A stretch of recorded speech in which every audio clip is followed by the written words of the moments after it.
Hi everyone. सो अभी हम एक बहुत ही इंपॉर्टेंट टॉपिक डिस्कस करेंगे from financial instruments. And already हमने काफ़ी वीडियोस यूट्यूब में डाले, अभी कंसेप्ट रिवीजन का भी वीडियो हमने डाला था एंड जहाँ पर 6 आवर्स के अंदर हमने काफ़ी कवरेज किया था।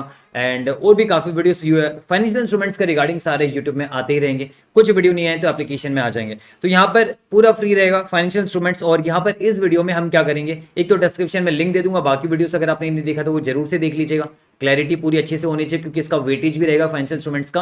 अराउंड 15 मार्क्स तक का वेटेज रहेगा, 20 मार्क्स तक भी आ सकता है क्योंकि टॉपिक बहुत बड़ा है। तो यहां पर आज इस वीडियो में हम डिस्कस करेंगे extinguishment accounting and modification accounting. यानी जब मेरा आपके साथ कोई कॉन्ट्रैक्ट हुआ है, मान लीजिए मैंने आपसे पैसे उधार लिए लंबे समय के लिए, और उसी बीच आपका पीरियड की मतलब मान लीजिए 10 ईयर्स के लिए मैंने आपसे पैसे उधार लिए और after a period of 2-3 years में मॉडिफिकेशन कर रहा हूं कॉन्ट्रैक्ट में। कैसे ऐसा पॉसिबल हो सकता है कि मेरे पास पैसे नहीं आपको चुकाने के लिए और मैं थोड़ा सा चेंजेस चाहता हूं, है ना। मैंने कहा कि मैं आपको इंटरेस्ट कम दूंगा या फिर प्रिंसिपल थोड़ा और रुक के दूंगा, लेट करके दूंगा, वगैरह वगैरह बहुत सारे रीजंस हो सकते हैं। तो यहां पर बेसिकली मैं चेक करना होता है कि जो मॉडिफिकेशन हुआ है क्या वो सब्सटेंशियल है। अगर मॉडिफिकेशन सब्सटेंशियल है यानी मेजर मॉडिफिकेशन हुआ है, तो ऐसा सिचुएशन में हम क्या करते हैं, पुराने फाइनेंशियल लाइबिलिटी को डी रिकॉग्नाइज करके नया फाइनेंशियल लाइबिलिटी का जन्म करते हैं, नया फाइनेंशियल लाइबिलिटी रिकॉग्नाइज करते हैं। और इसे हम कहते भी है क्या, एक्सटिंग्विशमेंट अकाउंटिंग कहा जाता है। एक्सटिंग्विशमेंट अकाउंटिंग का मतलब ये हो गया पुराने वाले को हटाओ, नए वाले को लेके आओ। और अगर मान लीजिए सब्सटेंशियल मॉडिफिकेशन नहीं हो रहा है, तो ऐसे सिचुएशन में हम पुराने ही जो हमारा फाइनेंशियल लाइबिलिटी उसी के साथ छेड़छाड़ करके उसी को मॉडिफाई कर देते हैं, नया फाइनेंशियल लाइबिलिटी का जन्म नहीं करते, और जैसे हम कहते हैं मॉडिफिकेशन अकाउंटिंग। तो वन बाय वन मैं आपको दोनों समझाऊंगा, एक्सटिंग्विशमेंट अकाउंटिंग भी समझाऊंगा आपको मैं, और मॉडिफिकेशन अकाउंटिंग भी मैं आपको दोनों वन बाय वन समझाऊंगा। तो बस आप ये ध्यान में रखिएगा कि अगर मान लीजिए आपका during the period of the loan अगर बीच में कोई सब्सटेंशियल मॉडिफिकेशन या फिर इनसिग्निफिकेंट कुछ भी मॉडिफिकेशन हो रहा है, तो इसका हम क्या इलाज करेंगे, किस तरीके से इसका अकाउंटिंग करेंगे, ये हम सीखेंगे। तो आप यहां पर देख सकते हो मैंने यहां पर इसका थ्योरी लिखा हुआ, पर थ्योरी की जरूरत नहीं अभी फिलहाल के लिए। पहले मैं आपको प्रैक्टिकल अप्रोच के साथ समझाऊंगा एंड उसके बाद ही हम थ्योरी में जाए तो हमारे लिए ज्यादा बेटर रहेगा। तो यहां पर आप देखिए पहला एग्जांपल 3 जहां पर हम एक्सटिंग्विशमेंट अकाउंटिंग की बात करेंगे और हम देखेंगे कि कैसे हमें पता चलेगा कि अकाउंटिंग एक्सटिंग्विशमेंट का करना है या फिर मॉडिफिकेशन का करना है। तो चलिए ना मेरे साथ आ जाइए और मेरे साथ अभी आप स्क्रीन पे देखिए, स्टार्ट करते हैं। ऑन 1 जनवरी 2000 XYZ लिमिटेड, ये एक्स जीरो लिखा हुआ है तो इसका मतलब ऐसे अज्यूम करते हैं 2000 है ना। तो 2000 XYZ limited issues 10 year bonds for ₹10 lakh bearing interest at the rate 10% payable annually on 31 December each year. यानी यहाँ पर फाइनेंशियल ईयर एंड मान रहे कि 31 दिसंबर को हो रहा है, 1 जनवरी को लिया, 31 दिसंबर को एनुअली आपको पे करना पड़ेगा इंटरेस्ट। तो 10 लाख रुपीज हम बॉन्ड इशू करके पैसे में ले रहा हूँ, मैं पैसे ले रहा हूँ आपसे बॉन्ड इशू करके और 10% इंटरेस्ट दूंगा, मतलब हर साल मैं आपको इंटरेस्ट कितना दूंगा, 1 लाख रुपीज। 1 लाख रुपीज में आपको हर साल इंटरेस्ट दूंगा। The bonds are redeemable on 31 December 2009 for ₹10 lakh. यानी वन शॉट में बुलेट पेमेंट होगा प्रिंसिपल का after a period of 10 years. और आप देख सकते हो यहां पर 1 जनवरी 2000 को मैं आपसे पैसे ले रहा हूं, तो यहां से लेकर 10 ईयर्स तक आप देखोगे तो 31 दिसंबर 2009 ही होगा। ये आप चेक कर लीजिए क्योंकि 1 जनवरी 2000 है, पहला साल खत्म होगा कब, 31 दिसंबर 2000 को। 2001, 2, 3 से लेकर 9 तक 10 ईयर्स हो गया आपका। आगे नो कॉस्ट और फीस आर इनकर्ड, चलिए the effective interest is there for 10%। अगर फीस या कॉस्ट इनकर होता था तो हम क्या करते थे, उसे फाइनेंशियल लायबिलिटी से एडजस्ट करते थे, और ऐसा सिचुएशन में फाइनेंशियल लायबिलिटी बदलने की वजह से हमारा इफेक्टिव इंटरेस्ट रेट भी हमें नया निकालना होता तो वो भी बदल जाता था। पर यहाँ पर कोई ट्रांजेक्शन कॉस्ट है नहीं, इसलिए इफेक्टिव इंटरेस्ट रेट हमारा स्टिल आगे भी जो कूपन रेट है वही 10% आपका इफेक्टिव इंटरेस्ट रेट रहेगा। On 1 January 2005 date is after a period of 5 years, यानी 5 साल के बाद कुछ हुआ है, क्या हुआ है, XYZ limited and the bond holders agree to a modification in accordance with which, यानी अब मॉडिफिकेशन कराना चाहते हैं।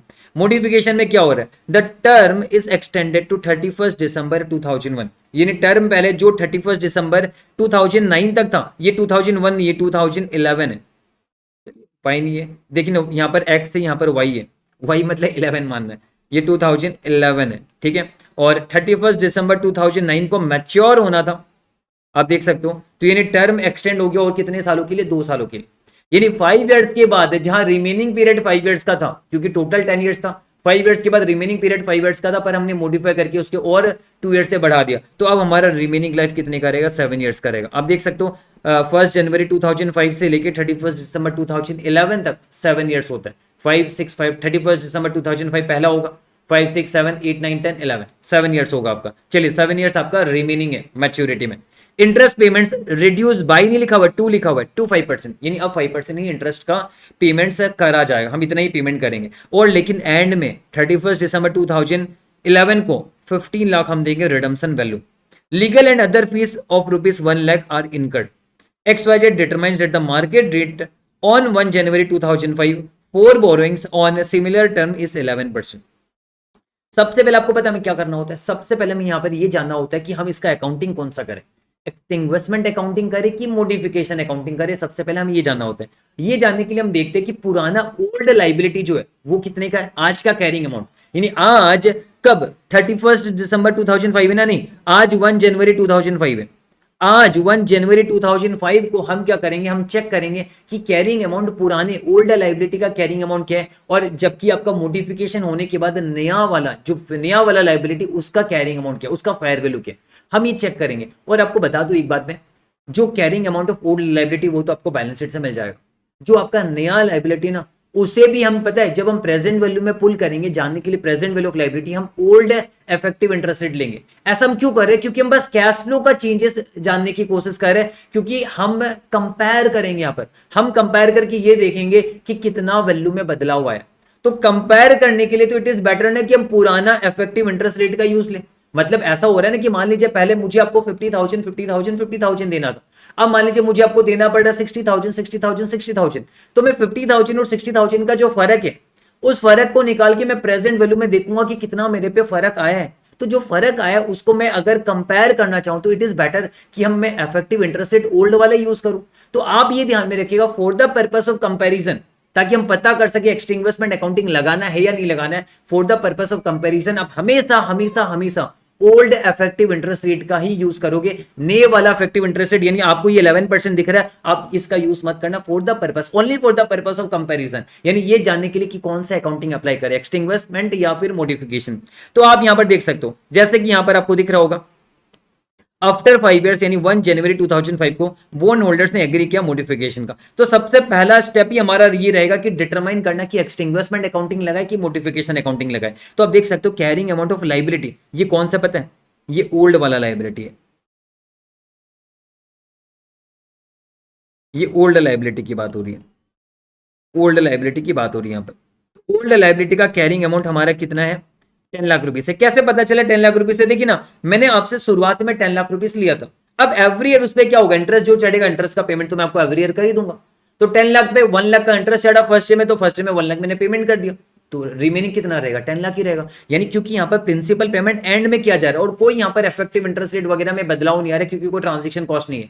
तो इसके चलते जितना हमारा इंटरेस्ट बनता उतना ही हम पेमेंट कर रहे हैं, क्योंकि 10 लाख पे 10% 1 लाख का इंटरेस्ट बनेगा और 1 लाख की हम एवरी ईयर पेमेंट करेंगे। तो यहां पर देखा जाए तो 5 इयर्स एंड में भी आपका still carrying amount old liability का कितना रहेगा, 10 लाख रुपीस ही रहेगा हमारा। चलिए ये हमें समझ में है। अब हमें जानना है कि रिवाइज्ड लाइबिलिटी का आपका क्या कैरिंग अमाउंट होगा, जो आपका फेयर वैल्यू क्या होगा, जो रिवाइज्ड लाइबिलिटी आपका, जो आपका नया मॉडिफिकेशन करने के बाद जो आपका रिवाइज्ड लाइबिलिटी है उसका मैं फेयर वैल्यू जानना है। और वो जानने के लिए मैं ओल्ड इफेक्टिव इंटरेस्ट रेट का यूज लेने वाला हूं। ये ध्यान में रखिएगा, मैं ओरिजिनल इफेक्टिव इंटरेस्ट रेट का ही यूज लूंगा, मैं नए वाले का यूज नहीं लूंगा। क्यों, क्योंकि मैं कंपैरिजन करके चेक करना चाहता हूं कि कितना डिफरेंस है, कितना बदलाव आया आपकी लाइबिलिटी में। ये बदलाव जानने के लिए मैं ओल्ड इफेक्टिव इंटरेस्ट रेट का यूज लूंगा, तभी तो बदलाव कर पाऊंगा मैं, तभी तो कंपेयर कर पाऊंगा मैं कि एग्जैक्टली कितना बदलाव हुआ। ये कंपैरिजन करने के लिए, यानी only for the purpose of comparison आप हमेशा ओल्ड इफेक्टिव इंटरेस्ट रेट ही लोगे। ओल्ड इफेक्टिव इंटरेस्ट रेट कितना है, पहले वाला, पुराने वाला, ये तो है 10%, यही ओल्ड इफेक्टिव इंटरेस्ट रेट है, क्योंकि कोई ट्रांजेक्शन कॉस्ट लग नहीं रहा था, तो ये 10% ही हम लेंगे कंपैरिजन करने के लिए। अब देखेंगे हमारा नया खर्चा क्या है,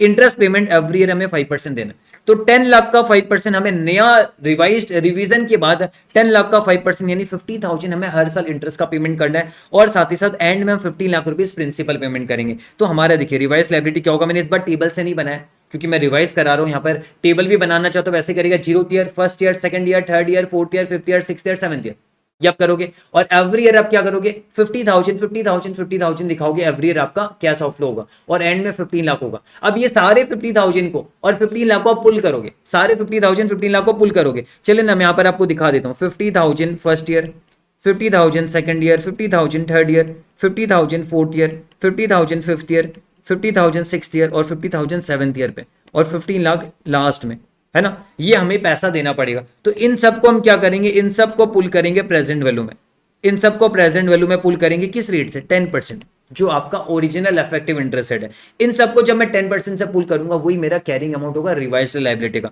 तो आप यहां पर देख सकते हो हमने वही किया, देखिए 50,000 इंटू पीवीआईएफ है 10%, 7 ईयर्स, और ये जो आपका, अच्छा ये 10 लाख ले लिया क्या मैंने गलती से, ये तो 15 लाख रुपीज है ना।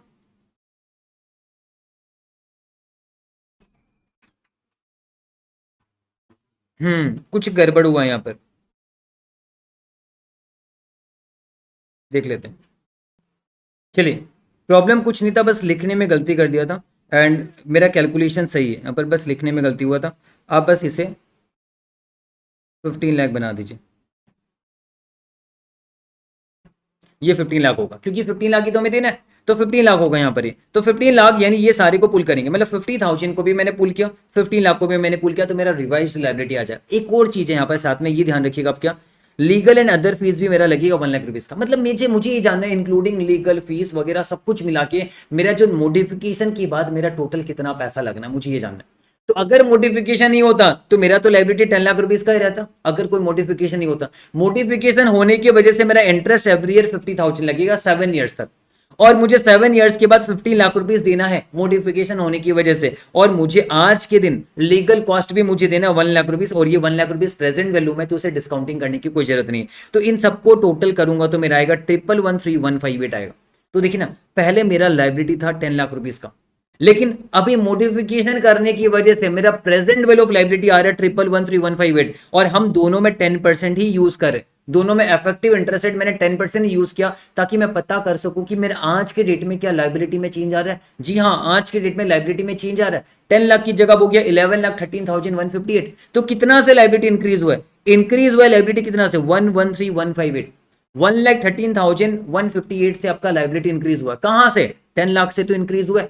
तो मैं ये कहूंगा कि परसेंटेज अगर इंक्रीज हुआ, मैं ये जानना चाहूँ तो मैं कहूंगा 113,158 मेरा इंक्रीज हुआ कहां से, 10 लाख से, क्योंकि 10 लाख से अब हमारा लाइबिलिटी बन गया 11,13,158। तो यानी परसेंटेज इंक्रीज हुआ आपका 11.31%, यानी 11.31% का आपका मॉडिफिकेशन की वजह से लाइबिलिटी बढ़ा है। लाइबिलिटी घटो या बढ़ो, हमें देखना परसेंटेज कितना चेंज हो रहा है। अगर परसेंटेज में चेंज 10% से ज्यादा हो रहा है, मतलब सब्सटेंशियल मॉडिफिकेशन माना जाएगा। ये एज पर स्टैंडर्ड गाइडलाइंस है कि अगर 10% से ज्यादा मॉडिफिकेशन है तो मतलब हम उसे एक्सटिंग्विशमेंट अकाउंटिंग लगाएंगे, अगर 10% से कम है तो सब्सटेंशियल ना मानते हुए हम मॉडिफिकेशन ही करेंगे। तो जबकि यहां पर ग्रेटर देन 10% है, हम क्या करेंगे, मैं अप्लाई करेंगे एक्सटिंग्विशमेंट अकाउंटिंग। बस समझ में आया। तो अभी तक मैंने आपको क्या पढ़ा है, कुछ नहीं पढ़ा, मैंने आपको ये कहा एग्जिस्टिंग सारे टर्म्स एंड कंडीशन के हिसाब से, एग्जिस्टिंग कैश फ्लोज के हिसाब से तो 10 लाख का लाइबिलिटी था। रिवाइज करने की वजह से, मॉडिफिकेशन करने की वजह से मेरा जो कैश आउटफ्लोस होने वाले 50,000 एवरी ईयर, एंड में 15 लाख देना 7 ईयर्स के बाद, और आज के दिन 1 लाख रुपीज देना, ये सारे क्यों देना, मॉडिफिकेशन की वजह से मेरा आज का प्रेजेंट वैल्यू इतना बन रहा है। तो यानी मेरा इतने का लाइबिलिटी इंक्रीज हो रहा है और परसेंटेज मेरा इतने का इंक्रीज हो रहा है, यानी 10% से ज्यादा लाइबिलिटी इंक्रीज हो रहा है, मतलब हम यहां पर अप्लाई करेंगे एक्सटिंग्विशमेंट अकाउंटिंग। अगर ये 10% से कम होता ना, अगर ये 10% से कम आता तो मॉडिफिकेशन अकाउंटिंग करते। मैं दोनों आपको समझा दूंगा, टेंशन की कोई बात नहीं है। बस अब ये ध्यान रखिएगा कि ये 10% हमने रिवाइज वाले में भी, रिवाइज वाले में हालांकि आज का इफेक्टिव इंटरेस्ट रेट 11% है, पर आप ध्यान रखिएगा मैंने 10% ही लिया है। क्यों, क्योंकि ये 10% लिया गया है only for the purpose of comparison, compare करने के लिए हम ये 10% ले रहे हैं, ताकि हम कंपेयर करके बेटर बता सके कि कितना रियल में चेंज आया। तो हमने ये कर लिया। चलिए, तो बस अब ये ध्यान में रखोगे, ये वाला पॉइंट आप भूलिएगा मत, ये वाला पॉइंट आप मत भूलिएगा, अच्छे से हाईलाइट कर लीजिए, ये बहुत जरूरी, एग्जाम में आप मिस्टेक मत करके आएगा। चलिए, तो इतना हमने समझा। अब आगे हमें क्या करना है, अब सब बातें भूल जाओ, ऊपर का सारा कैलकुलेशन भूल जाओ, ऊपर का सारा कैलकुलेशन दिमाग से उतार दो। अब ये सोचो कि मुझे क्या करना है, एक्सटिंग्विशमेंट अकाउंटिंग लगाना है। यानी अभी तक जो हमने कैलकुलेशन किया वो सिर्फ ये डिटरमाइन करने के लिए कि कौन सा अकाउंटिंग लगाए। अब हमने डिटरमाइन कर लिया कि एक्सटिंग्विशमेंट अकाउंटिंग करना है, तो अब हम क्या करेंगे, स्टेप 2 में हम अप्लाई करेंगे क्या, एक्सटिंग्विशमेंट अकाउंटिंग।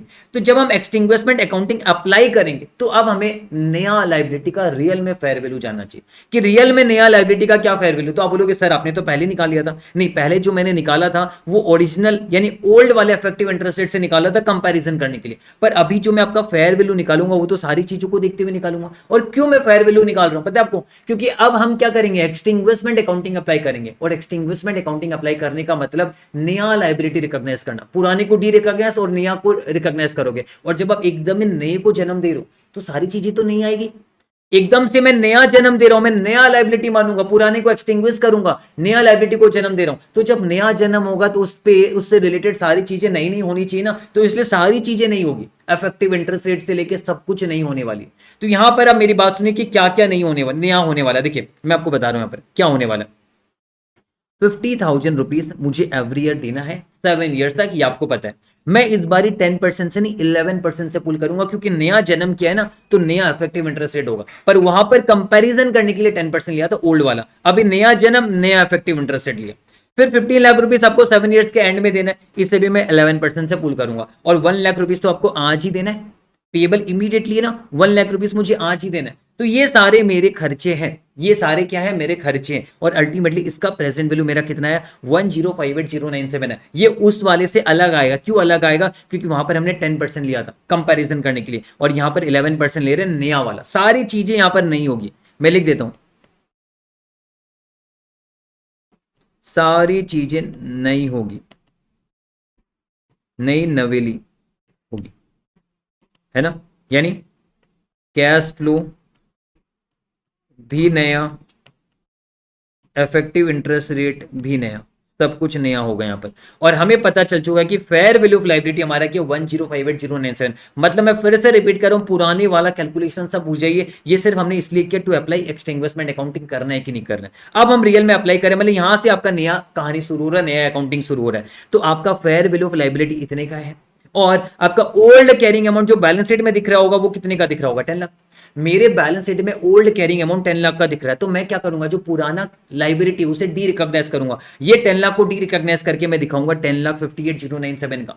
तो क्या मैं लाइबिलिटी को बढ़ा रहा हूं, हाँ पुराना 10 लाख को हटा रहा हूं और नया लाइबिलिटी दिखा रहा हूं 1058097 का। तो मेरा लाइबिलिटी कितने से बढ़ रहा है, मेरा बैलेंस शीट में चेंज कितने का हो रहा है, 58097 का। और ये मेरा चेंज जो है मेरे लिए अनफेवरेबल है, क्योंकि लाइबिलिटी बढ़ रहा है मेरा। और ये 58097 हम क्या करते हैं आपको पता है, ये प्रॉफिट एंड लॉस में हम चार्ज कर देते हैं। ये 58097 हम क्या करते हैं, प्रॉफिट एंड लॉस में हम चार्ज कर देते हैं। तो आपको ये समझ में आया। यहां पर आप देखिए बैलेंस शीट से भी मैंने आपको समझाने की कोशिश की। यहां पर देखिए, यहां पर आप बैलेंस शीट अगर आप देखोगे, ध्यान से सुनिए, पहले हमारा फाइनेंशियल लाइबिलिटी 10 लाख का हुआ करता था ओल्ड वाला।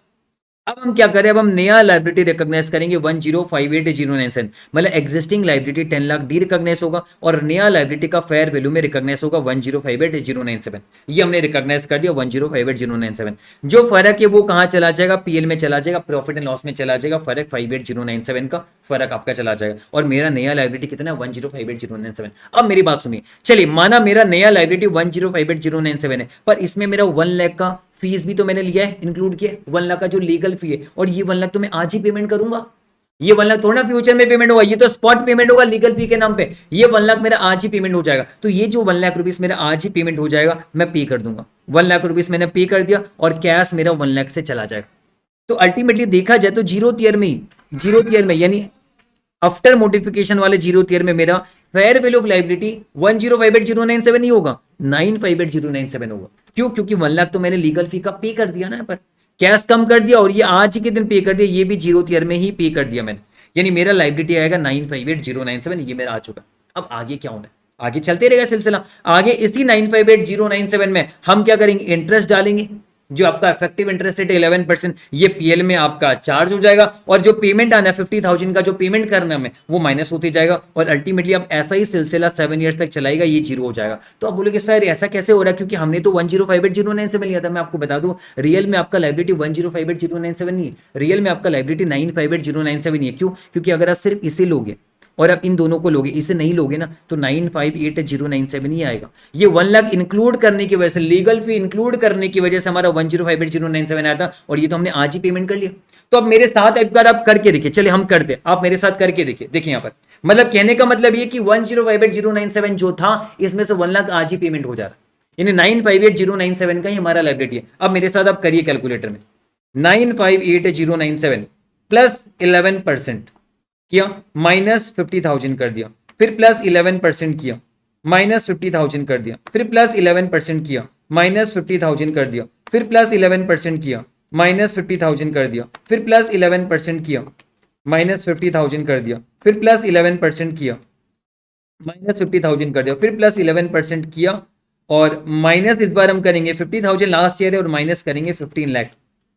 आपका 0.89 यानी जीरो हो जा रहा आपका। तो मैंने वेरीफाई भी करा दिया कि एंड में ये जीरो हो जाएगा, सारे कैश फ्लोस और इंटरेस्ट चढ़ाने पर ये एंड में आपका जीरो होने वाला है। मैंने यहां तक ही स्टॉप कर दिया। अब इसका एक और भी उपाय है, ये तो एक मैंने एकदम सिंपल तरीका समझाया यहाँ पर। और जर्नल एंट्री भी देखिए ना मैंने पास किया, जहां पर पुराना फाइनेंशियल लायबिलिटी डी रिकॉग्नाइज हो रहा है और नया फाइनेंशियल लायबिलिटी हम इतना ही दिखा रहे, 1058097 नहीं दिखा रहे। क्यों? क्योंकि 1 लाख तो हम कैश पेमेंट कर देंगे ना, तो लायबिलिटी अपने आप ही कम हो जाएगा और अल्टीमेटली पीएल में तो हमारा 58097 ही चार्ज होगा। तो अगर मैं इसको फिर से आपको रिवाइज कराना चाहूं तो एक्सटिंग्विशमेंट अप्लाई करना है, अगर आपको पता चल जाए ना कि अप्लाई करना है एक्सटिंग्विशमेंट अकाउंटिंग, तो ऊपर का तो कोई काम ही नहीं। आप क्या करोगे, नए इफेक्टिव रेट से आप नया लायबिलिटी मिलाओगे, निकालोगे, इंक्लूडिंग ऑल फी वगैरह सब लेके नया लायबिलिटी डिटरमाइन करोगे, उसे पुराने वाले से कंपेयर कीजिएगा, जो डिफरेंस है पीएल में डाल दीजिएगा।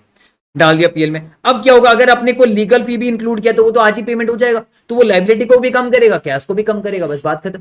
तो यहां पर इस तरीके से आप आराम से इसे संभाल सकते हो, जो मैंने समझाया। मैंने ऑल्टरनेटिवली भी मैंने रखा है आपके लिए, आप इसे आईसीआई के हिसाब से समझ सकते हो। आईसीआई ने भी इस तरीके से कुछ किया है। यहां पर मैं ऑल्टरनेटिव सॉल्यूशन भी आपको बताना चाहूंगा, अगर आपको नहीं सुनना कोई बात नहीं, आप आगे फॉरवर्ड कर सकते हो, पर मुझे लगता है मुझे आपको ऑल्टरनेटिव सॉल्यूशन भी बता देना चाहिए। ऑल्टरनेटिव सॉल्यूशन यहां पर क्या, आप क्या करोगे, फेयर वैल्यू ऑफ नया लायबिलिटी डिटरमाइन करोगे एक्सक्लूडिंग ट्रांजेक्शन कॉस्ट। 1 लाख को एक बार हटा दीजिए, जो 1 लाख का आपका ट्रांजेक्शन कॉस्ट मैंने यहां पर लिया था ना, इस 1 लाख को हटा दीजिए। तो ऑब्वियस सी बात है, इस 1 लाख को हटाऊंगा तो 958097 ही तो आएगा मेरा। तो आप देखिए यहां पर 958097 आ रहा है, क्योंकि मैंने ट्रांजेक्शन कॉस्ट इसमें नहीं रखा। अब मुझे पता चला नया fair value of liability 958097 excluding transaction cost, और आपका ओल्ड लायबिलिटी का कैरिंग अमाउंट कितना है, 10 लाख रुपीज का है। तो इस बार पहले लायबिलिटी था 10 लाख का, अब आपका लायबिलिटी हो रहा है 958097 का, आपका तो फायदा हो गया।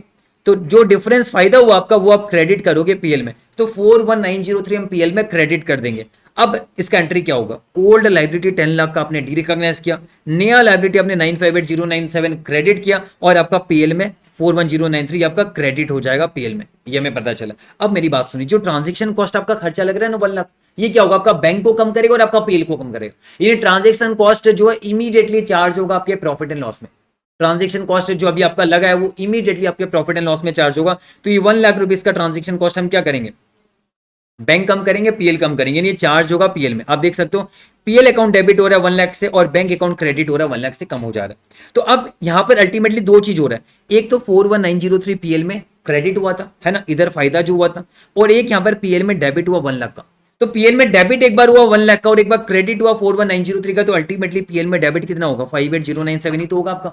तो 58097 ही आपका अल्टीमेटली पीएल में डेबिट हो रहा है, और यही पहले भी आया था आपका, आपको याद दिला दूं, ये पहले भी आया था। बस यहां पर फर्क क्या है कि मैं यहां पर अलग से ट्रांजेक्शन कॉस्ट का हिसाब कर रहा हूं, ट्रांजेक्शन कॉस्ट को अलग से पीएल में चार्ज कर रहा हूं, और अलग से बैंक अकाउंट से कम कर रहा हूं, ये भी मैं कर सकता हूं। तो ऐसा मैंने यहां पर किया, तब भी मेरा मैच करेगा, आप टेंशन ना लो, बिल्कुल सारी चीजें मैच करेगी, और आपका फेयर वैल्यू ऑफ नया लायबिलिटी भी आपका 958097 आ जाएगा। अब आप मुझे बोलोगे सर इसका भी एक बार बैलेंस शीट मुझे छोटा सा बना के दिखा दीजिए ना। चलिए तो बना देता हूं, यहां पर देखिए रफ बना रहा हूं आपके लिए बस। तो यहां पर अब देखिए मैं क्या करूंगा, मेरा ओल्ड लायबिलिटी जो है ये 10 लाख रुपीज का पहले से एग्जिस्ट करता है, और इसका सस्पेंड अकाउंट भी, सस्पेंस अकाउंट भी यहां पर एक 10 लाख छोड़ देता हूं, ताकि दोनों साइड बैलेंस शीट मैच रहे। तो 10 लाख का मेरा ये ओल्ड लायबिलिटी है, ये मेरा ओल्ड लायबिलिटी। अब इसको मैं काट के इसकी जगह पे लिखूंगा 958097, क्योंकि नया लायबिलिटी का फेयर वैल्यू मेरा 958097 है, और इसका जो डिफरेंस है पीएल में जाएगा 41903 पीएल में क्रेडिट हो जाएगा आपका, डेबिट नहीं क्रेडिट होगा, हाँ क्रेडिट हो गया आपका। अब मेरा जो खर्चा लगा ना, ये तो सस्पेंस के लिए मैंने रखा हुआ इधर। अब मेरा खर्चा लगा 1 लाख का बैंक से, बैंक से 1 लाख का पेमेंट किया लीगल फी का, तो 1 लाख से जो बैंक का पेमेंट करोगे इसे आप पीएल से चार्ज कर दोगे। 1 लाख रुपीस हमने क्या किया, पीएल से चार्ज कर दिया। तो अब देखिए अल्टीमेटली डबल इफेक्ट हो गया, 1 लाख इधर भी चार्ज कर दिया, इधर भी, इधर बैंक से कम हो गया, इधर पीएल में चार्ज कर दिया, इन दोनों का इफेक्ट आएगा 58097 नेगेटिव, आपका पीएल में चार्ज हो गया, ये हमने किया। तो इतना काम खत्म। अब हम क्या करेंगे, इस पे 11% एवरी ईयर चार्ज करेंगे, और -50,000 हम एवरी ईयर कम करेंगे, फिर 11% चार्ज करेंगे, फिर -50,000 दिखाएंगे, ये सिलसिला चलेगा, एंड में ये नील हो जाएगा। तो बस बात खत्म। तो दोनों में फर्क तो एक ही होना, बस दोनों में, उसमें बस फर्क क्या था, पहले हमने ट्रांजेक्शन कॉस्ट को लायबिलिटी में डाला, फिर डिस्चार्ज करके लायबिलिटी से निकाल दिया, और यहां पर हमने सीधा पीएल में डाला। तो दोनों में कहानी एक ही होना, दोनों में फर्क कुछ नहीं है। आप बस इसे प्रॉपर्ली एक बार एनालिसिस कर लोगे ना, तो आपको दिमाग खुल जाएगा एकदम अच्छी तरीके से। अगर आपको सेकंड वाला अप्रोच है ज्यादा पसंद आ रहा है, ऑल्टरनेटिव वाला, तो आप ऐसे कर लीजिए, आप ट्रांजेक्शन कॉस्ट को एक्सक्लूड कर लीजिएगा, और फिर आप नया लायबिलिटी निकाल लीजिएगा। जो फर्क आएगा वो पीएल में क्रेडिट या डेबिट हो जाएगा, आपको पता चल गया। और आपका नया लायबिलिटी इतना ही रहेगा 958097 का। अब जो एक्स्ट्रा से ट्रांजेक्शन कॉस्ट आपने इनकर किया है ये पीएल में चार्ज कर दीजिए, बैंक से आप कम कर दीजिए। अल्टीमेटली आपका नेट कितना डेबिट में पीएल हुआ, पीएल में कितना नेट डेबिट हुआ आपको पता चल जाएगा। और नया फेयर वैल्यू ऑफ लायबिलिटी तो 958097 रहेगा ही आपका। तो सिंपलेस्ट एकदम, कोई ज्यादा यहाँ पर प्रॉब्लम आपको नहीं होने वाला, सिंपल तरीके से आप इसे सॉल्व कर सकते हो। तो मैंने आपको एक्सटिंग्विशमेंट अकाउंटिंग पूरा अच्छी तरीके से समझा दिया, टाइम लिया है पर पूरा अच्छी तरीके से समझा दिया। एक बार मैं सम अप कर देता हूं, पूरा रिवीजन करा देता हूं। एक्सटिंग्विशमेंट अकाउंटिंग है या नहीं है पहले पता करो, पहले पता करो सब्सटेंशियल मॉडिफिकेशन वन ही हुआ। कैसे पता करोगे? ओल्ड लाइबिलिटी का कैरिंग अमाउंट है, नया लाइबिलिटी का फेयर वैल्यू निकाल लीजिए, लेकिन using old effective interest rate, जिसमें आपको यहां पर दो for the purpose of comparison आपको लीगल कॉस्ट वगैरह सब कुछ ही लेना पड़ेगा, क्योंकि आपको देखना आज के डेट में आपका नया मॉडिफिकेशन की वजह से नया आपका ऑब्लिगेशन क्या है। तो सब कुछ मिला के आप देखोगे, सब कुछ मिला के देखोगे तो आपको फर्क पता चलेगा कितना से लाइबिलिटी आपका बढ़ा या घटा है। तो यहां पर आपको अल्टीमेटली पता चल जाएगा इंक्रीज या डिक्रीज इन लायबिलिटी का परसेंटेज, और वो परसेंटेज से आप डिटरमाइन करोगे एक्सटिंग्विशमेंट अकाउंटिंग लगाना है या फिर नहीं लगाना है। और ये पता चल गया वंस की अप्लाई करोगे एक्सटिंग्विशमेंट अकाउंटिंग, तो उसके बाद नई से जर्नी को शुरुआत कीजिए। और आप एक्सटिंग्विशमेंट अकाउंटिंग में क्या करोगे? फेयर वैल्यू ऑफ नया लायबिलिटी निकालोगे using revised effective interest rate, यानी नया वाला इफेक्टिव इंटरेस्ट रेट। अगर नहीं दिया हुआ है तो पुराने वाले को कंसिडर कर लीजिएगा, अगर दिया हुआ है तो नया वाला लीजिएगा। तो नया वाले को लेके हमने लायबिलिटी निकालना है। आप अगर आईसीए वाला अप्रोच चाहते हो तो आईसीए वाले अप्रोच में आप एक्सक्लूडिंग ट्रांजेक्शन कॉस्ट नया वाला लायबिलिटी निकाल लीजिए, उसको कैरिंग अमाउंट से कंपेयर कर लीजिए, जो भी डिफरेंस है आप पीएल में भेज दीजिए, बात खत्म। अब जो ट्रांजेक्शन कॉस्ट का खर्चा लगा है वो बैंक से कम होगा, सीधा पीएल से कम होगा, बात खत्म। तो आपका पीएल में दो बार इफेक्ट आएगा, क्रेडिट डेबिट जो भी आ सकता है पीएल में दो बार इफेक्ट आएगा। एक तो आप कंपेयर करोगे नया और ओल्ड से, उसका पीएल में जाएगा, एक ट्रांजेक्शन कॉस्ट का इफेक्ट आपका पीएल में जाएगा, और नेट पीएल में डेबिट या क्रेडिट वो आपको पता चल जाएगा। और दूसरी चीज आपका लाइबिलिटी तो ऑलरेडी 958097 आपका फेयर वैल्यू में, इसी में हर साल इंटरेस्ट चढ़ेगा और आपका कैश माइनस होगा, बस बात खत्म। ये तो सिंपल है। और अगर आप मेरा एक और अप्रोच आप देखोगे तो वहां पर मैंने क्या किया, सब कुछ मिला के ले लिया, इंक्लूडिंग ट्रांजेक्शन कॉस्ट 1058097 किया, और कैरिंग अमाउंट इतने का है तो मेरा नेट पे ही पूरा पीएल आ जाएगा, क्योंकि मैंने इसी के अंदर ही सारा चीज डाल दिया। तो 58097 मेरा आया, मैंने इसे क्या किया, पीएल में चार्ज कर दिया, बात खत्म। अब बस मुझे एक चीज ध्यान रखना है कि मेरा जो ये लाइबिलिटी है ये जीरो ईयर में है, आई एग्री, पर इसमें 1 लाख माइनस हो जाएगा, क्योंकि मैं आज ही 1 लाख का पेमेंट कर दूंगा लीगल कॉस्ट के नाम पे। तो मेरा अल्टीमेटली लाइबिलिटी 958097 ही रहने वाला है। और ये जर्नल एंट्री में मैंने वही समझाना चाहता हूं कि 10 लाख आपका लाइबिलिटी जा रहा है, और नया वाला लाइबिलिटी इतनी का आ रहा है, क्यों? क्योंकि -1 लाख हो गया लीगल कॉस्ट का, जो कि आप देखिए यहां से कैश हमने पेमेंट कर दिया है ना। और पीएल में आपका अल्टीमेटली 58097 जा रहा है। ये मैंने आपको समझाना था, उम्मीद है अब आपको समझ में आ गया अच्छी तरीके से। दोनों अप्रोच हमने अच्छी तरीके से समझा एंड हमने रिवाइज भी कर दिया। अब हम आगे क्या बात करेंगे, मान लीजिए यहां पर ये टेस्ट करने पर, ये टेस्ट तो आपको हमेशा ही करना है, ये वाला टेस्ट आपको हमेशा ही करना है। नया और ओल्ड दोनों को कंपेयर करेंगे using original effective interest rate. ये टेस्ट करने पर आपको पता चला कि 10% से कम है, मान लीजिए ये 8% है या मान लीजिए 9% है, तो ऐसा सिचुएशन में एक्सटिंग्विशमेंट अकाउंटिंग नहीं लगाओगे। ऐसा सिचुएशन में आप क्या लगाओगे पता है? मॉडिफिकेशन अकाउंटिंग लगाओगे। तो देखिए suppose in above example difference due to modification is less than 10%, तब आप मॉडिफिकेशन अकाउंटिंग लगाओगे। और मॉडिफिकेशन अकाउंटिंग लगाने का दो अप्रोच है, एक है अप्रोच 2, एक है अप्रोच 1। अब आप बोलोगे सर पहले अप्रोच 2 क्यों रखा? क्योंकि आईसी अप्रोच 2 को यहां पर फॉलो कर रहा है, एक आध क्वेश्चन जो वो करा रहा है अप्रोच 2 के हिसाब से कर रहा है। पर मुझे मेरा फर्ज बनता है मैं अप्रोच 1 अप्रोच 2 दोनों ही आपको पढ़ा दूंगा, और मुझे भी कहीं ना कहीं अप्रोच 2 ही ज्यादा पसंद आया। अपनी अपनी सोच होती है, पर बुक में दोनों अप्रोच लिखा हुआ है, दोनों अप्रोच आपको मैं समझाऊंगा। तो अगर मॉडिफिकेशन अकाउंटिंग आपको पता चल जाएगा जहां पर आपका डिफरेंस लेस देन 10% है, तो मॉडिफिकेशन अकाउंटिंग आप कैसे करोगे? तो मॉडिफिकेशन अकाउंटिंग सिंपल से बात करता है, वो कहता है कि आप देखिए आपका ओल्ड लाइबिलिटी का कैरिंग अमाउंट कितना है। मुझे पता चला ओल्ड लाइबिलिटी का मेरा कैरिंग अमाउंट है 10 lakh rupees, agree, old liability का कैरिंग अमाउंट 10 लाख रुपीज है। चलिए अब आपको क्या कहा जा रहा है पता है? आप एक काम कीजिए, जो आपका ओल्ड लाइबिलिटी है ना, उसमें जो भी लीगल फी या कुछ भी आप दे रहे हो, जबकि ये क्या है, मॉडिफिकेशन है, एक्सटिंग्विशमेंट नहीं है, तो कोई भी लीगल फी वगैरह कुछ भी आज ही पेमेंट होगा। वो तो जैसे 1 लाख का लीगल फी पेमेंट हो रहा था ना, यहाँ पर याद है आपको 1 लाख रुपीज का लीगल फी का पेमेंट हो रहा था, ये रहा। वो तो कुछ आज पैसे नहीं दे रहे, बाकी तो फ्यूचर में पैसे देंगे। बाकी जो भी 50,000 देंगे वो तो फ्यूचर में देंगे, 15 लाख भी फ्यूचर में देंगे। आज क्या हम कुछ दे रहे? यस, आज हम दे रहे, आज हम 1 लाख रुपीज दे रहे हैं लीगल कॉस्ट। तो ये जो 1 लाख रुपीज दिया जा रहा है स्टैंडर्ड कहता है, जबकि ये मॉडिफिकेशन है, स्टैंडर्ड कहता है हम ये मानेंगे कि ये ट्रांजेक्शन का खर्चा नहीं है। क्यों ट्रांजेक्शन का खर्चा नहीं है? क्योंकि हम तो इसे नया लायबिलिटी का जन्म हुआ मान ही नहीं रहे, हम तो इसे एक्सटिंग्विशमेंट अकाउंटिंग मान ही नहीं रहे, हम तो मान रहे कि आपका मॉडिफिकेशन हुआ है, मतलब ये नया लायबिलिटी है नहीं, पुराना ही लायबिलिटी है। तो नया लायबिलिटी का जब जन्म ही नहीं हो रहा है, तो हम एक्स्ट्रा से क्यों ट्रांजेक्शन कॉस्ट आपका माने? हम क्या मानेंगे कि ये 1 लाख रुपीज ट्रांजेक्शन कॉस्ट नहीं है, हम ये मानेंगे ये 1 लाख रुपीज रीपेमेंट हो रहा है लाइबिलिटी का। तो मेरा लाइबिलिटी कितना था, मेरा लाइबिलिटी 10 लाख रुपीज का था, मैंने भले ट्रांजेक्शन कॉस्ट के नाम पे 1 लाख दिया, पर ये माना जाएगा मैं अपनी लाइबिलिटी को ही डिस्चार्ज कर रहा हूं। तो जो 10 लाख रुपीज का मेरा लाइबिलिटी था, ये 1 लाख इसमें से एडजस्ट हो जाएगा। तो आप यहां पर देख सकते हो, अगर हम मॉडिफिकेशन अकाउंटिंग लगाएंगे इंस्टेड ऑफ एक्सटिंग्विशमेंट, अगर हम मॉडिफिकेशन अकाउंटिंग लगाएंगे तो ये जो मेरा लाइबिलिटी ना ओल्ड वाला 10 लाख, मैं जबकि 1 लाख रुपीज का पेमेंट कर रहा हूं, लीगल फी मेरा बैंक से 1 लाख रुपीज कम होगा और ये 1 लाख रुपीज पीएल में नहीं जाएगा, ये 1 लाख रुपीज हम मानेंगे लाइबिलिटी डिस्चार्ज करें। मतलब any legal cost incurred is adjusted with liability as if amount is paid to discharge liability माना जाएगा, जबकि ये मॉडिफिकेशन है, माना जाएगा अपने लाइबिलिटी को डिस्चार्ज करने के लिए पैसे दे रहे हो। तो आप देखिए आपका नया लाइबिलिटी कितने का आ जाएगा, 9 लाख रुपीज का आ जाएगा।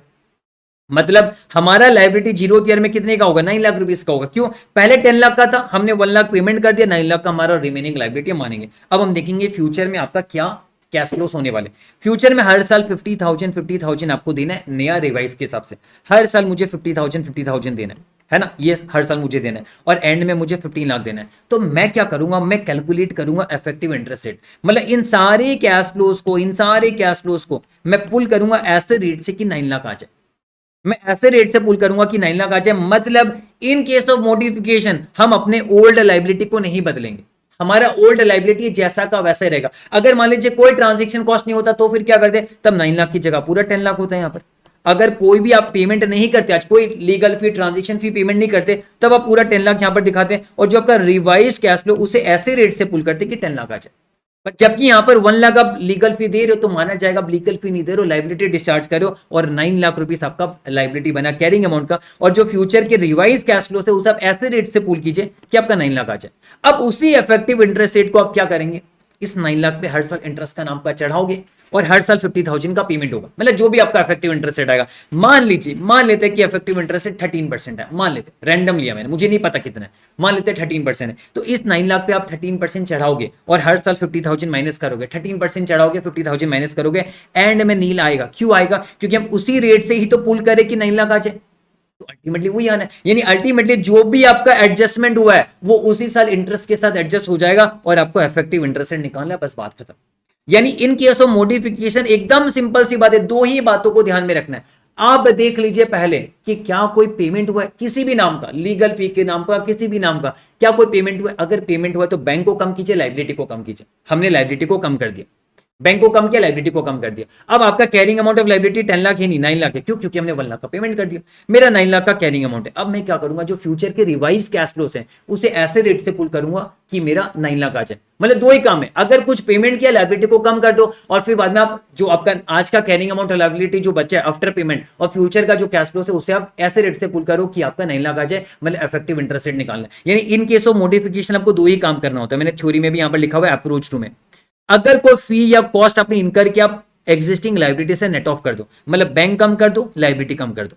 दूसरा आप नया ईआईआर निकाल लो। देखिए ना कितना सिंपल अप्रोच है, यानी अप्रोच टू कितना सिंपल है। मेरा तो मन भी नहीं है पढ़ाने का अप्रोच वन, क्योंकि आईसी यहां पर इस अप्रोच को फॉलो नहीं कर रहा है और ये मुझे कम पसंद आया, क्योंकि ये एक्सटिंग्विशमेंट से थोड़ा मिलता जुलता लगता है मुझे, ये मुझे कम पसंद आया। एंड फिर भी मैं आपको समझा दूंगा ये वाला भी, टेंशन की कोई बात नहीं है। यहां पर देखिए, यानी अगर आप बोलोगे सर एक्सटिंग्विशमेंट और मॉडिफिकेशन में फर्क क्या, एक्सटिंग्विशमेंट अकाउंटिंग में हम क्या करते थे, fair value of new liability निकालते थे यूजिंग रिवाइज्ड ईआईआर, ओरिजिनल नहीं नया वाला ईआईआर से निकालते थे, उसे कैरिंग अमाउंट से कंपेयर किया, जो डिफरेंस है पीएल में डाल दिया।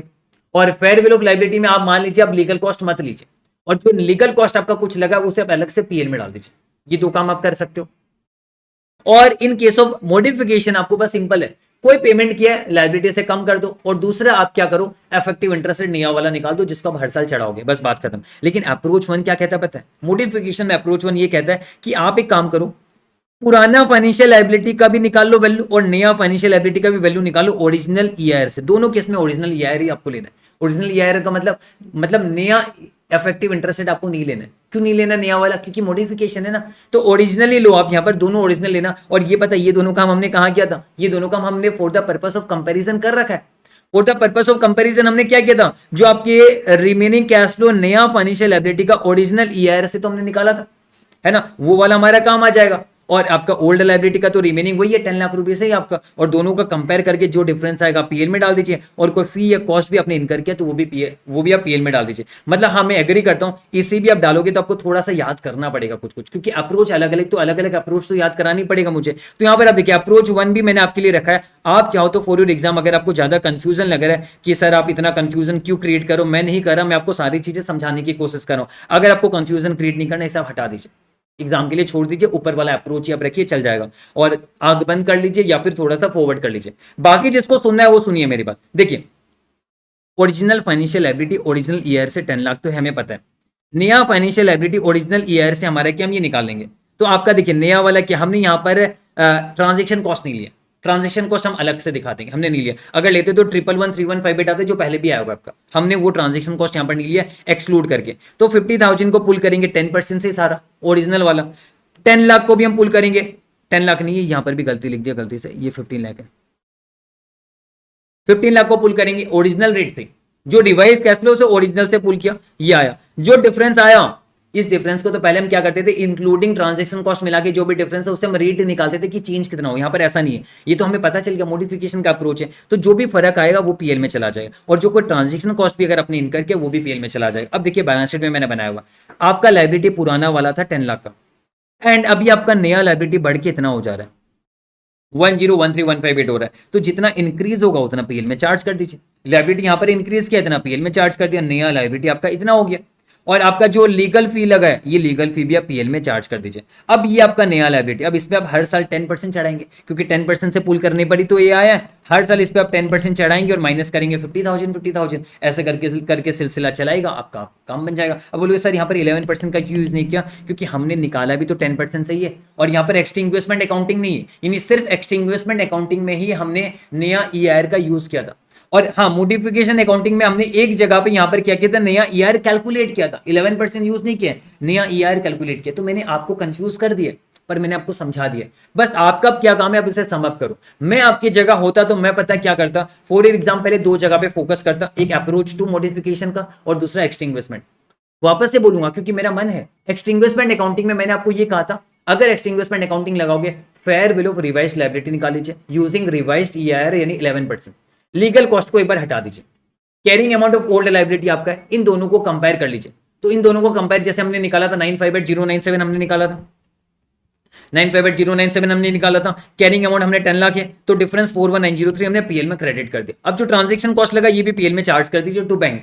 तो अल्टीमेटली आपका पीएल में 58,057 डेबिट हुआ पीएल में, और नया फेयर वैल्यू आपका लायबिलिटी ये वाले। बस इतना सही था, यहाँ पर दो ही बातें हैं, यहाँ पर कुछ नहीं करना, आपको कंपेयर करना है नया फेयर वैल्यू से, डिफरेंस पीएल में डालना है, और जो इलीगल फी दिया वो भी आपको पीएल में डालना है, बस बात खत्म। और अगर मैं मॉडिफिकेशन की बात करूं तो मॉडिफिकेशन एकदम सिंपल है, कुछ भी पेमेंट करोगे लायबिलिटी से एडजस्ट करिए तो नया आपका लायबिलिटी आ जाएगा। अब पूरा जो फ्यूचर के कैश फ्लो से उसे ऐसे रेट से पुल करें कि आपका 9 लाख आ जाए, और वही रेट आप फ्यूचर में यूज करोगे ईआईआर वाला। और यही सारी चीजें मैंने यहां पर लिखी हुई आप देख सकते हो। यहां पर एक्सटिंग्विशमेंट अकाउंटिंग अगर 10% टेस्ट पास होता है, हम क्या करते हैं, डी रिकॉग्नाइज करते हैं एग्जिस्टिंग लायबिलिटी को, रिकॉग्नाइज करते हैं नया लायबिलिटी को, और जो भी दोनों का फर्क होता है वो पीएल में जाता है, और नया कोई फी या कॉस्ट लगा वो भी पीएल में जाएगा। तो यहां पर हमारा ये 10 लाख था, और यहां पर था 958,097, है ना, एक्सक्लूडिंग ट्रांजेक्शन कॉस्ट। इसका डिफरेंस पीएल में डेबिट या क्रेडिट हो जाएगा, कोई फी या कॉस्ट इनकर के ये भी आपका पीएल में चला जाएगा। ये मैंने आपको पूरा समझाया। मोडिफिकेशन में ये वाला पे ज्यादा स्ट्रेस दीजिएगा, कुछ भी खर्चा करोगे लायबिलिटी से एडजस्ट कर दीजिए, नया ईआर निकाल लीजिए, बात खत्म। इसे चाहो तो इग्नोर कर सकते हो, अगर आपको मन है तो आप करना, मैंने आपको समझाना था, मैंने आपको समझा दिया। तो उम्मीद है मैंने आपको सारी चीजें अच्छी तरीके से समझा दी है। एंड यहां पर आपको एक नया एग्जाम्पल, एक और मोडिफिकेशन वाला, ये मॉडिफिकेशन अकाउंटिंग वाला एग्जांपल है। ये एग्जांपल तो आप खुद ही संभालोगे, इन्होंने इस एग्जांपल को आईसीए ने अप्रोच 2 से ही यूज करके निकाला है, तो मैं भी आपको अप्रोच 2 ही पढ़ाना ज्यादा प्रेफर करूंगा, इसलिए मैंने आपको कहा अप्रोच 2 ज्यादा बेटर रहेगा। यहां पर तो ऊपर वाले में तो मॉडिफिकेशन यूज ही नहीं था, मैंने अपने मन से कराया था, यानी ये सारी चीज मैंने एक्स्ट्रा कराई अपने मन से, क्योंकि वहां पर तो उनका एग्जाम्पल तो इतना था कि खत्म होता है, मैंने ज्यादा डिटेल आपको पढ़ाया। अब यहां पर ये तो मुझे लगता है खुद ही कर लोगे, पर फिर भी चलिए खैर कोई बात नहीं, एक बार डिस्कशन हम कर लेते हैं क्या जाता है, फटाफट से एक बार डिस्कशन कर लेते हैं तो ये पार्ट हमारा पूरा खत्म हो जाएगा।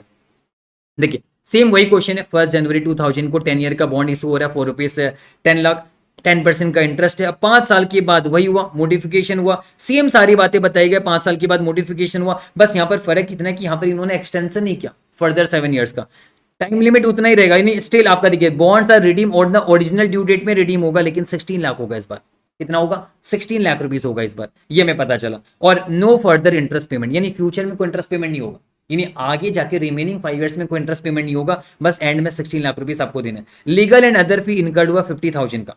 आपको बोला गया कि आप एक काम कीजिए, आप हमें अब यहां बताइए कि आपका क्वेश्चन खत्म होता आगे सॉल्यूशन आपका। आपको बोला गया कि आप बताइए एक्सटिंग्विशमेंट लगाओगे कि मॉडिफिकेशन लगाओगे। तो सारा खेल आप जब रचोगे तो आपको पता चलेगा कि आपका ओल्ड लाइबिलिटी का कैरिंग अमाउंट 10 लाख है, नया लाइबिलिटी यूजिंग ओरिजिनल ओल्ड वाला ईआर आप यूज करोगे, यानी 16 लाख की तो सिर्फ आपको फ्यूचर में चुकाना है, इंटरेस्ट तो पेमेंट करना ही नहीं, 50,000 करके तो कुछ पेमेंट करना ही नहीं है, आपको सिर्फ 16 लाख एंड में चुकाना है 5 साल के बाद। और उसको हम 10% ओल्ड वाला ईआर से निकालेंगे for the purpose of comparison. आपको बताया था क्योंकि अभी हम टेस्ट कर रहे हैं 10% पास हो रहा है ही नहीं हो रहा है, तो इसलिए हम ओल्ड वाला यूज करेंगे। और ओल्ड वाला यूज करेंगे, साथ ही साथ ये वाला ध्यान रखिएगा, जब हम for the purpose of comparison test करते समय तो हम लीगल कॉस्ट को लेंगे, आप इससे कंफ्यूज मत कर देना। जब आप क्या करोगे, अब दो चीज ध्यान में रखना, जब आप एक्सटिंग्विशमेंट अकाउंटिंग अप्लाई करोगे तब आप भले इसको अलग रख दीजिएगा, अलग से पीएल में डाल दीजिएगा, लेकिन जब आप टेस्टिंग करोगे ना कि कौन सा अकाउंटिंग अप्लाई करना है, तब तो आप इसको इसका हिस्सा मानोगे, क्योंकि तभी तो आपको रियल में डिफरेंस पता चलेगा। तो ये दिमाग में डाल लीजिए, जब आप टेस्टिंग करेंगे तो लीगल कॉस्ट को भी लाइबिलिटी का हिस्सा मानेंगे, तब प्रॉपर कंपैरिजन होगा, आपका प्रॉपर पता चलेगा कि कितना फर्क आया लाइबिलिटी में। तो देखिए मैंने 16 लाख को प्रेजेंट वैल्यू में पुल करना है 10% से, और ये 50,000 लीगल कॉस्ट में से मैं इंक्लूड करूंगा। ये करने पर मेरा वैल्यू आएगा 1043474। अब मैं देखूँ आप चेंज कितने का है, 43474 कहाँ से 10 लाख का, यानी 4.34% का चेंज आया, और ये लेस देन 10% है, तो मैं अप्लाई करेंगे मॉडिफिकेशन अकाउंटिंग।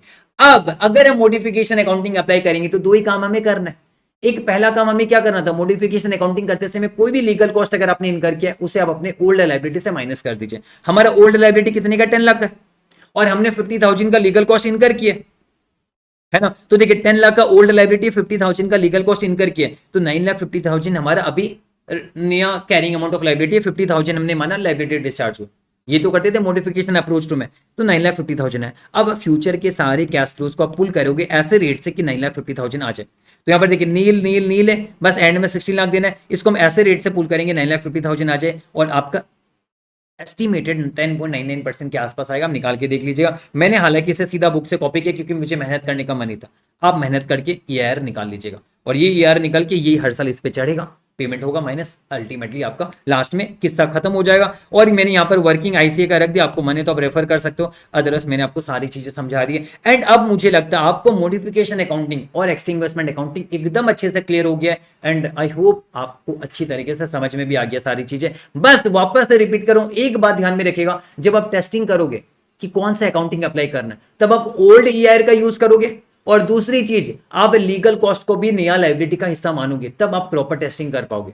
लेकिन जब आप अप्लाई करोगे एक्सटिंग्विशमेंट अकाउंटिंग, तब आप फेयर वैल्यू ऑफ लाइबिलिटी में नया ईआर का यूज करना, और वहां पर लीगल कॉस्ट को चाहो तो मत रखना, जो हमने सेकंड ऑल्टरनेटिव में कराया था, आप उसे मत रखना, आप उसे अलग से फिर पीएल में ट्रांसफर करना है ना, और उधर का भी जो डिफरेंस आएगा वो भी पीएल में चला जाएगा। उम्मीद है समझ में आया, कोई प्रॉब्लम नहीं है। मैंने बार बार रिपीटेशन कर दिया, मॉडिफिकेशन भी एक बार रिपीट कर दे रहा हूँ। दो ही बातें थी वहां पर, एक तो जो पेमेंट करोगे लाइबिलिटी से माइनस करना, और दूसरा लास्ट में आप क्या करोगे, ईआर नया वाला निकालोगे, नया लाइबिलिटी से ईआर निकालोगे, बस बात खत्म। तो उम्मीद है आपको ये पूरा अच्छी तरीके से समझ में, मैंने पूरा कवरेज आपको करा दिया एंड आपको अच्छे से समझ में आ गया होगा। सो अभी हम डेट फॉर इक्विटी स्वैप हम समझेंगे। एक और एग्जांपल है, लास्ट एग्जांपल है, ये भी डिस्कस कर लेते हैं फटाफट से। एग्जांपल 3 4 हमने अच्छे से कर लिया, बहुत ही अच्छे से समझा है एक्सटिंग्विशमेंट अकाउंटिंग, मॉडिफिकेशन अकाउंटिंग, मुझे उम्मीद है आपको अच्छे से आता है। चलिए करते हैं फटाफट। JK limited has an outstanding unsecured loan of rupees 90 crore to banks, यानी जेके लिमिटेड मैं हूं, मान लीजिए आप बैंक हो, मुझे आपको 90 करोड़ रुपीज देने हैं, आउटस्टैंडिंग मेरा इतना पड़ा हुआ है। The effective interest rate of this loan is 10%, interest rate effective 10% बनता है। Owing to financial difficulties, SK Limited is unable to service the debt and approaches the bank for a settlement, यानी modification करा रहा है, settlement कराना चाहता है bank के पास, पैसे नहीं चुका पा रहा टर्म्स एंड कंडीशन के हिसाब से। The bank offers the following terms which are accepted by JK limited. तो टर्म्स एंड कंडीशंस क्या है, देखिए हमारा क्वेश्चन अगर आप देखोगे तो यहां पर ही खत्म हो जाता है, नीचे आंसर है, क्वेश्चन हमारे यहां तक ही खत्म हो जाता है। देखिए बैंक ने क्या कहा है कि 2/3 ऑफ द डेट इंस्ट्रूमेंट, जो डेट इंस्ट्रूमेंट आपका डेट कितने का है, 90 करोड़ का है, इसका 2/3 यानी कितना हो गया, 60 करोड़ हो गया।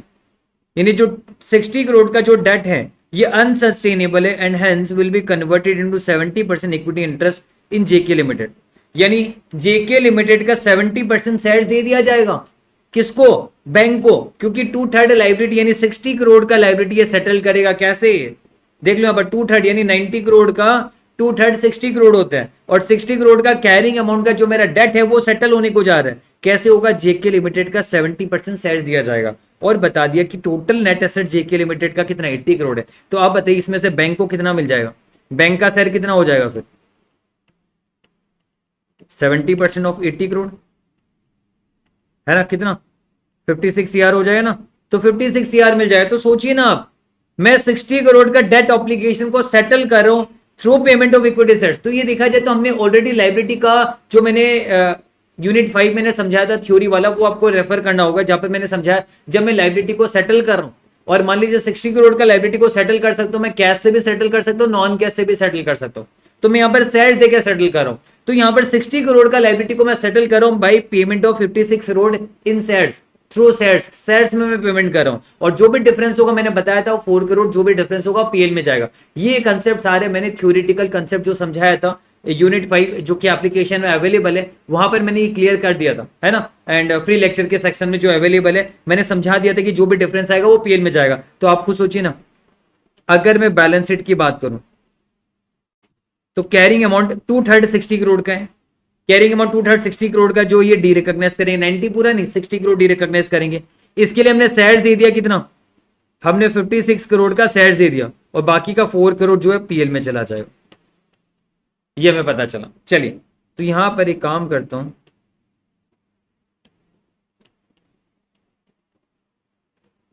मेरा कहना ये है कि मेरा जो कैरिंग अमाउंट है लाइबिलिटी का वो 60 करोड़ का डिस्चार्ज हो जाएगा बाय पेमेंट ऑफ शेयर्स, है ना। कितना? 56 करोड़ का पेमेंट ऑफ शेयर्स हो गया, यानी बच्चा कुचा कहां जाएगा? पीएल में चला जाएगा। हम पीएल में चार्ज कर देंगे। तो यहां पर पीएल में क्रेडिट होगा, चार्ज नहीं होगा, पीएल में क्रेडिट होगा। क्यों? क्योंकि फायदा हो गया, 60 करोड़ का लाइबिलिटी सेटल किया, 56 देके 4 करोड़ का फायदा हो गया, पीएल में क्रेडिट हो जाएगा। तो ये तो पॉइंट हमें समझ में आ गया अच्छे से। अब देखिए दूसरे वाला 1/3 of the debt is sustainable and the bank agrees to a certain moratorium period. यानी यहां पर मॉडिफिकेशन हो रहा है, यानी कहने का मतलब पूरा 90 करोड़ का मॉडिफिकेशन ही हो रहा है। 90 करोड़ में से 2/3 तो सेटल करो, शेयर्स देके पेमेंट कर रहे हो in the form of shares देके सेटल कर रहे हो अब यहाँ पर। तो 60 करोड़ में तो कोई टेंशन ही नहीं, 60 करोड़ का तो सेटलमेंट हो रहा है पेमेंट करके। पर जो रिमेनिंग 30 करोड़ है, उस 30 करोड़ में हम कुछ कुछ मॉडिफिकेशन कर रहे हैं, है ना। तो देखेंगे सब्सटेंशियल मॉडिफिकेशन है भी, यानी वो सारी चीजें देखेंगे। तो यहाँ पर अब देखिए ना क्या लिखा हुआ है, सर्टेन मोराटोरियम पीरियड है and decrease in the interest rate in initial period. Initial period में इंटरेस्ट रेट कम लिया जाएगा। The present value of the cash flows as per this revise terms calculated using original EIR is 25 crore. यानी original old EIR को अगर देखें तो 25 करोड़ है। The fair value of the cash flow as per revise term is 28 crore. याद है आपको, हम सबसे पहले 10% का टेस्ट करते थे। 10% का टेस्ट अगर पास हो जाए, 10% से टेस्ट यानी 10% से ज्यादा का डिफरेंस है, तब तो हम एक्सटिंग्विशमेंट अकाउंटिंग लगाते। अगर कम का डिफरेंस है तो फिर हम मॉडिफिकेशन अकाउंटिंग लगाते। और जब हम 10% का टेस्ट पास करते थे तो याद होगा हम ओरिजिनल ईआईआर से ही लेते हैं, है ना। जो भी कैश फ्लोस को पुल करते हैं हम, जो रिवाइज्ड कैश फ्लोस है उसे हम पुल करेंगे रिवाइज्ड डिस्काउंट रेट से नहीं, ओरिजिनल ईआईआर से। ओरिजिनल ईआईआर से ये सारा मैंने आपको पहले समझा रखा है ऑलरेडी, जो एग्जांपल 3 एग्जांपल 4 कराया था। तो यहां पर अब देखिए कैरिंग अमाउंट मेरा कितने का है, यहां पर मैं लिखता हूं कैरिंग अमाउंट मेरा कितने का है। ओरिजिनल ईआईआर के हिसाब से कैरिंग अमाउंट मेरा 90 करोड़ में 2/3 तो उधर सेटल हो गया, 30 करोड़ का कैरिंग अमाउंट है। इसी को तो मुझे सेटल करना है, इसको मुझे सेटल करना है। और यहां पर मैं देख रहा हूं कि जो रिवाइज्ड कैश फ्लोस के हिसाब से, लेकिन यूजिंग ओरिजिनल ईआईआर, देखो रिवाइज टर्म्स यानी रिवाइज कैश फ्लोस के हिसाब से ओरिजिनल ईआईआर में 25 करोड़ है आपका। तो हम ये कह सकते हैं फेयर वैल्यू आज का है यूजिंग ओरिजिनल ईआईआर, क्योंकि for the purpose of comparison हम ओरिजिनल ईआईआर लेते हैं। 25 करोड़ है, यानी 5 करोड़ का डिफरेंस है। तो परसेंटेज देखेंगे तो 5/30 इंटू 100 आ जाएगा। कितना आ जाएगा? 16.67% आ गया, यानी ग्रेटर देन 10% हो गया। यानी क्या होगा? एक्सटिंग्विशमेंट अकाउंटिंग हो जाएगा, है ना। ये सारी चीजें मैंने यहाँ पर लिखा हुआ है, ये सारा चीज मैंने यहाँ पर लिखा हुआ, आप देख सकते हो। मैंने यहाँ पर लिखा हुआ कि जो आपका 2/3 तो हम शेयर्स देख के कर रहे हैं, तो 4 करोड़ गेन ऑन सेटलमेंट चला जाएगा, लाइबिलिटी डिस्चार्ज हो रहा है यहाँ पर यहाँ पर जो है ना, यहाँ पर मॉडिफिकेशन हो रहा है। ये देखा जाए तो मॉडिफिकेशन का केस है, यहाँ पर हम टर्म्स एंड कंडीशंस में बदलाव कर रहे हैं। तो हमने देखा कैरिंग अमाउंट 30 करोड़ है और revised liability using old EIR कितने का 25 करोड़ का, यानी 5 करोड़ का डिक्रीज हो रहा है और परसेंटेज डिक्रीज हो रहा है 16.67%, यानी 10% से ज्यादा का डिक्रीज हो रहा है। दैट मींस व्हाट, यहाँ पर लगेगा एक्सटिंग्विशमेंट अकाउंटिंग। और एक्सटिंग्विशमेंट अकाउंटिंग में हम क्या करते हैं, पुराने वाले को हटाते हैं और नए वाले का जन्म करते हैं। तो जब नए वाले का जन्म होगा तो सारी चीजें नई लेनी पड़ेगी आपको। तो यहाँ पर आप देखिए नए वाले को जन्म करेंगे तो fair value of revise liability using नया ईआईआर, सारा चीज नया आपका कितने का है, 28 करोड़ का है। तो इसमें ही हम दिखाएंगे, इस पे ही हम दिखाएंगे। ये तो हमारा कोई काम का नहीं, मैंने पहले ही बताया था, ये just only for the purpose of checking कि हमें क्या लगाना है, मोडिफिकेशन की एक्सटिंग्विशमेंट। यहां पर हमें पता चल गया कि एक्सटिंग्विशमेंट अकाउंटिंग हो रहा है, फिर अब इसका कोई काम नहीं है। अब हम क्या करेंगे, अब हमें ये देखना है कैरिंग अमाउंट कितने का है, 30 करोड़ का हमें पता है। फेयर वैल्यू रिवाइज टर्म्स पे रिवाइज्ड ईआर के हिसाब से फेयर वैल्यू कितने का है, 28 करोड़ है, क्योंकि पुराना को मारेंगे नहीं को जन्म देंगे। तो यहां पर हमारा 2 करोड़ का इससे फायदा आ रहा है, और जो 2 करोड़ का हमारा फायदा आ रहा है वो पीएल में जाएगा। और साथ ही साथ कोई अगर आपका खर्चा भी कुछ लगता, आपका ट्रांजेक्शन कॉस्ट वगैरह, फीस वगैरह कुछ भी लगता, तो वो भी इमीडिएटली पीएल में चार्ज होता। हालांकि यहाँ पर फीस वगैरह का कुछ मेंशन नहीं है, हम उसे इग्नोर करें क्योंकि दिया हुआ नहीं कुछ इन्फॉर्मेशन है ना, तो फीस वाले की बात नहीं यहाँ पर। तो यहाँ पर अब देखिए यहाँ पर क्या हुआ, 28 करोड़ से अब आगे हम लाइबिलिटी को मेजर करेंगे। नया डेट ऑब्लिगेशन हमारा 28 करोड़ का रहेगा, 30 करोड़ का हमने पुराने वाला उड़ा देंगे, 2 करोड़ का फायदा पीएल में दिखा देंगे। तो ओवरऑल आप देख सकते हो यहाँ पर मैंने पूरा इंपैक्ट दिखा के रखा है। यहाँ पर बैलेंस शीट में आप देखिए मेरा लाइबिलिटी था 90 करोड़ का, ये मेरा लाइबिलिटी था। इसमें से 60 करोड़ तो मैंने शेयर्स देके डिस्चार्ज के बाद शेयर्स मैंने 56 करोड़ का दिया, तो प्रॉफिट 4 करोड़ का हो गया, मेरा 4 करोड़ का प्रॉफिट हो गया। अब इसके बावजूद बाकी 30 करोड़ को मैं ओल्ड लाइबिलिटी को एक्सटिंग्विश करके नया लाइबिलिटी दिखाऊंगा, एक्सटिंग्विशमेंट अकाउंटिंग लगाऊंगा। तो 30 करोड़ डिस्चार्ज, 28 करोड़ नया से दिखाया, तो 2 करोड़ का और फायदा हो गया, तो गेन टोटल 6 करोड़ का आ गया। और ओवरऑल इंपैक्ट में मैंने यहाँ पर दिखाया, हालांकि ऐसे ने सब कुछ नहीं दिखाया पर मैंने दिखाया। देखिए ओवरऑल पुराना लाइबिलिटी 90 करोड़ से चला जाएगा, फिर नए से इक्विटी सेट आउटस्टैंडिंग 56 करोड़ का आ जाएगा, और पीएल में 4+6, ये 4+6 है, मैं लिख देता हूं। पीएल में हमारा 4 करोड़ का फायदा हुआ इक्विटी सेट डिस्चार्ज में, और नया लाइबिलिटी हम 28 करोड़ का दिखा रहे क्योंकि 30 का हम उड़ा रहे, तो यहां पर भी 2 करोड़ का फायदा हो गया। 4+6 नहीं है, 4+2 है, ये अल्टीमेटली 6 करोड़ का फायदा। देख सकते हो आपका लाइबिलिटी डिक्रीज हो रहा है 90 से, और बाकी इक्विटी एंड लाइबिलिटी मिला के 90 करोड़ से इंक्रीज हो रहे हैं यहाँ पर। तो चलिए उम्मीद है समझ में। जनरल एंट्री भी हम पास कर सकते हैं। पुराना लाइबिलिटी 90 करोड़ से डेबिट कर दिया हमने, डिस्चार्ज कर दिया। ऑर्डिनरी सेल्स 56 करोड़ का दिखा दिया, नया लाइबिलिटी 28 करोड़ का दिखाया, रिवाइज टर्म्स के हिसाब से, रिवाइज ईआर के हिसाब से, बाकी का बच्चा कुछ पीएल में जाएगा। तो पूरा मैंने खोल के रख दिया, सारी चीज आपको समझा दी, उम्मीद है आपको समझ में आ गया। सो इसी के साथ हमने मोडिफिकेशन एंड एक्सटिंग्विशमेंट अकाउंटिंग जो है पूरा का पूरा क्लियर कर लिया। डेट फॉर इक्विटी स्वैप, यानी इक्विटी में भी सेटलमेंट किया जाएगा, तो सारी चीजें कैसे करेंगे, ये सारी चीजें मैंने कवर करा दी है। सो उम्मीद है आपको समझ में आ गया यहाँ तक पूरा। ओवरऑल हमारे ये कंप्लीट होता है, और साथ ही साथ एक और वीडियो भी है जहां पर आप क्या करना, फाइनेंशियल इंस्ट्रूमेंट्स का जो comprehensive illustrations and test knowledge के क्वेश्चन है वो भी आपको हमारे एप्लीकेशन में फ्री लेक्चर्स सेक्शन में मिल जाएगा, तो आप वहां से देख सकते हो। चलिए, थैंक यू सो मच।